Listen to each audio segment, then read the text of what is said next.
स्वागत है। मैं हूं आपके साथ अंकिता। चलिए नजर डालते हैं अब तक की बड़ी खबरों की ओर। छिंदवाड़ा 8 दिसंबर 2025 नगर परिषद चांद द्वारा कलेक्टर महोदय जिला छिंदवाड़ा को एक पत्र लिखा गया है, जिसमें नगर के गरीब और भूमिहीन परिवारों को भू अधिकार पत्र पट्टा प्रदान करने की मांग की गई है। पत्र में कहा गया है कि नगर के वार्ड क्रमांक 13 में लगभग 105 परिवार ऐसे हैं जिनके पास अपना मकान नहीं है और वे झुग्गी झोपड़ी में रहते हैं। इन परिवारों को प्रधानमंत्री आवास योजना 2.0 के अंतर्गत आवास का लाभ नहीं मिल पा रहा है, क्योंकि उनके पास भू अधिकार पत्र यानी कि पट्टा नहीं है।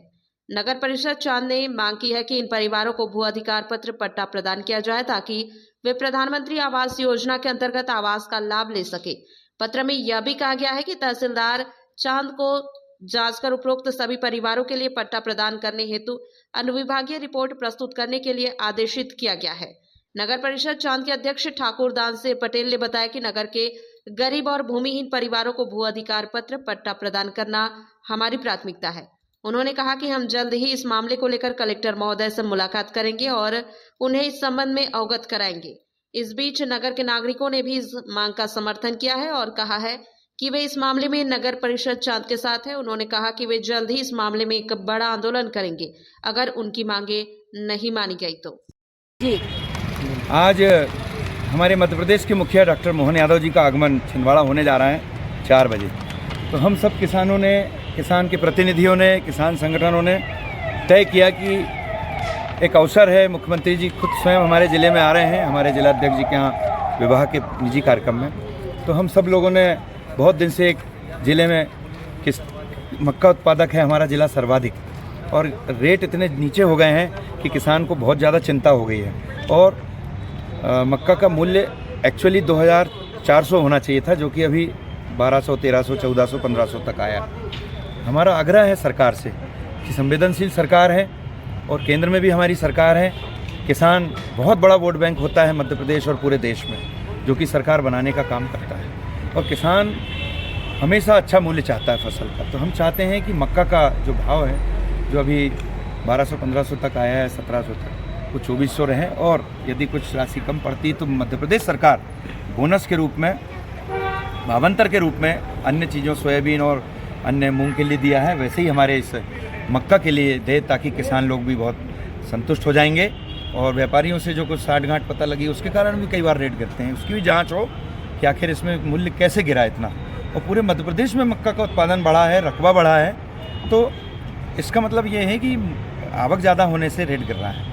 लेकिन ये सरकार का काम है, तो हम सरकार से किसानों की ओर से आज यह आवेदन पत्र, आग्रह पत्र माननीय मुख्यमंत्री जी को सौंपेंगे। उसके पहले हम माननीय कलेक्टर महोदय प्रॉपर चैनल से देने आए थे। हमारे जिला अध्यक्ष जी, हमारे सांसद जी, हमारे किसान मोर्चा के अध्यक्ष जी, हमारे प्रदेश के अध्यक्ष जी और हमारे सभी जनप्रतिनिधियों का हम लोगों को सहयोग समर्थन मिल रहा है। किसान संघ भी और अन्य संगठन भी हमारा सहयोग कर रहे हैं। आज हम 4 बजे मुख्यमंत्री जी को यह सौंपेंगे। हमें पूरी उम्मीद है, पूरा विश्वास है कि संवेदनशील सरकार ने इतना सब कुछ किसानों को दिया है, तो मुझे लगता है कि ये मक्का बहुत छोटी सी बात है, इसमें भी रेट हमें अनुकूल मिलेंगे और 2400 का भाव होने से हम सब लोग संतुष्ट हो जाएंगे। बहुत बहुत धन्यवाद। क्या नाम आपका? संदीप सिंह रघुवंशी, प्रदेश कार्य समिति सदस्य, भारतीय जनता पार्टी किसान मोर्चा।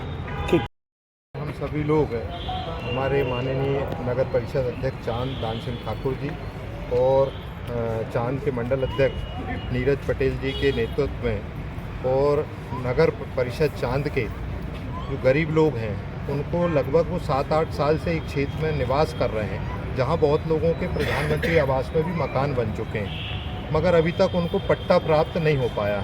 लगातार नगर परिषद माननीय अध्यक्ष जी लगातार प्रशासन से उस संबंध में कार्रवाई, लिखापढ़ी करते रहे, मगर अभी तक हो नहीं पाया। अभी उनको माननीय तहसीलदार चांद के द्वारा अपना अतिक्रमण हटाने के लिए और बेदखली करने के लिए उनको नोटिस जारी किया गया है।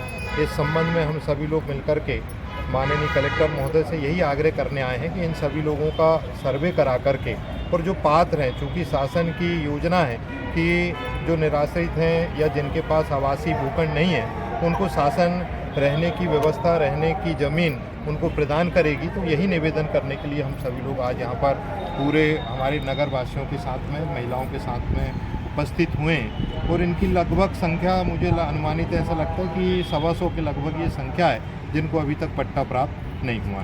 क्या आश्वासन क्या मिला आपको अभी यहाँ? नहीं, अभी कलेक्टर साहब में से जो चर्चा हुई थी तो उन्होंने कहा था कि हम सर्वे कराएंगे और जो भी पात्र होगा हम उनके लिए कार्रवाई करेंगे और उनको भूखंड प्रदान करेंगे।